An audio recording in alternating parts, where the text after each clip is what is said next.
Hello friends, we are back for Matthew Clue 6 today, and our reading is Matthew chapters 11 and 12. So, I really enjoyed sewing with you guys last time. I hope you're looking forward to doing some more today. We are going to start with knitting our MG G4 pieces, medium dark green 4, and our LM G4 pieces, light medium green 4, in addition to those 12 half square triangles that we made on the previous clue. So let's get started with that. I'm going to set these aside for now, and I'm going to set these aside for now. The first thing that we're going to do is take our medium dark green pieces, and we're going to turn them over to the wrong side and place a line on the diagonal. Now I'm going to try to use my regular pencil for this because these are still maybe not too dark. We'll have to see. If I can see with this, that's great. If not, I have a white mechanical pencil that will do just fine. But let me see how this works for now. Let me see. Oh, I can't see. I don't know if you can see it, but I can see it. So that'll work for me, but just use whatever works for you and go directly on the diagonal. And this would be like watching paint dry to watch me do all of this. So I will be right back when all of that is done. Alrighty, all the marks are made. That's done. And now we want to take one of these little squares and put it in the corner on the darker side of the half square triangle unit that we did before.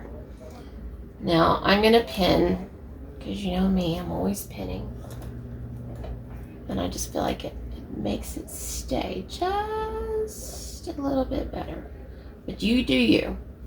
Okay, there's one. There's two.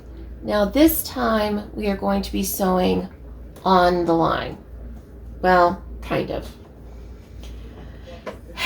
If you understand the concept now of the scant quarter inch, this will also make sense to you. So if we sewed directly on the line, when we fold this over in a minute, we would lose, a hair or two from it being able to go completely to the edge. But if we sew, just a minuscule bit toward this side of that line, we'll have plenty of room. So that's what I'm going to do. No. Sorry about the bark. The puppies are not too pleased with the noises that the neighbors here at the motel are making. So I do apologize on their behalf. They're a little overprotective. Okay.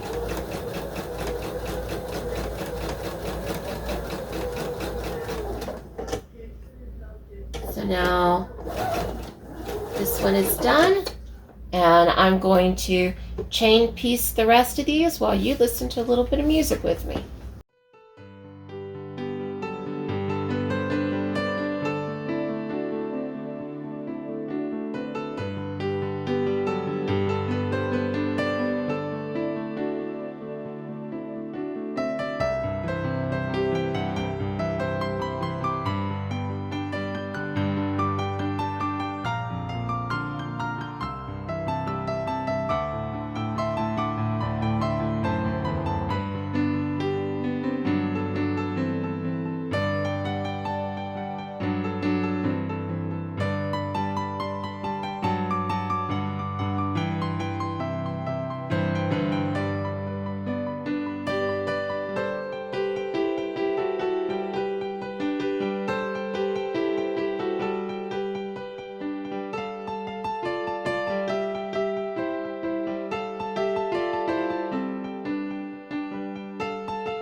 right.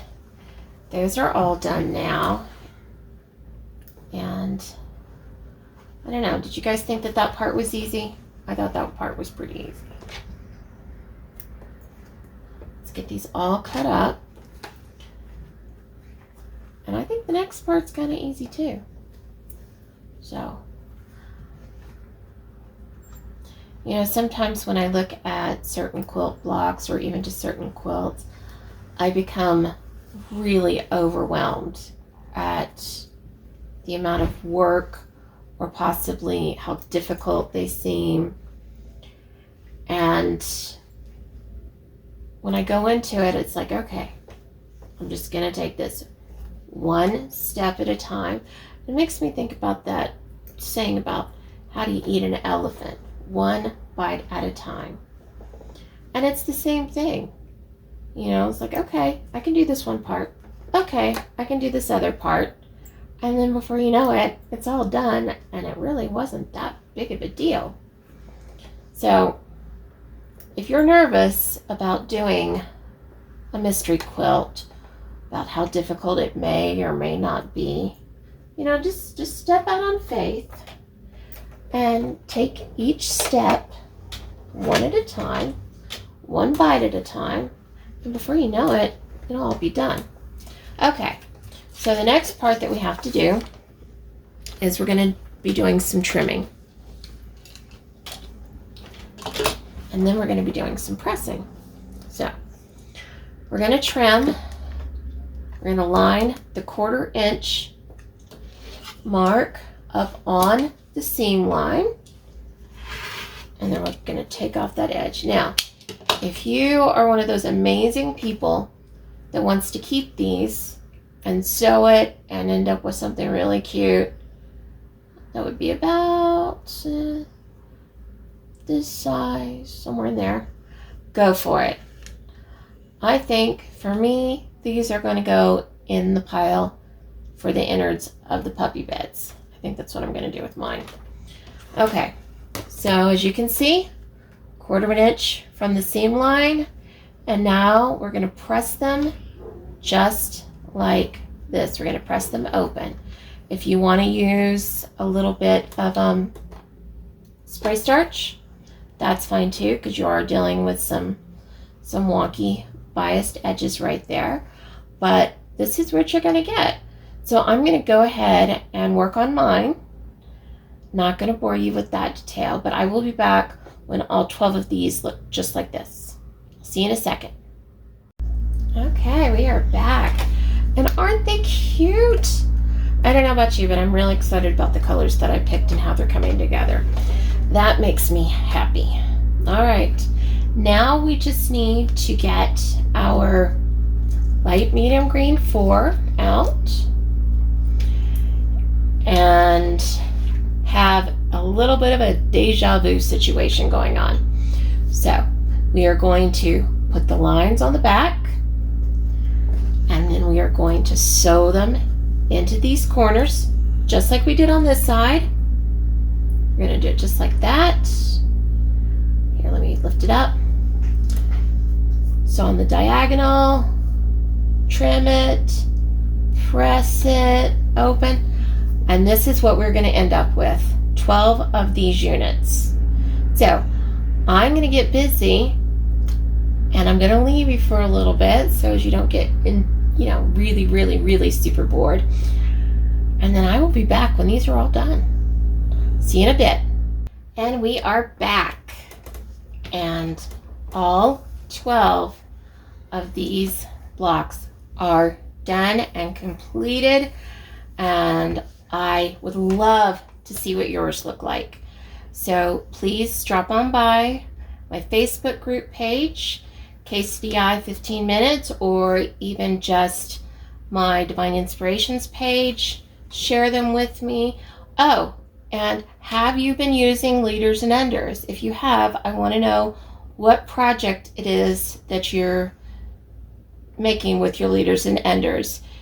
I've already mentioned that I'm doing my SSDIY project, my postage stamp quilt for my husband.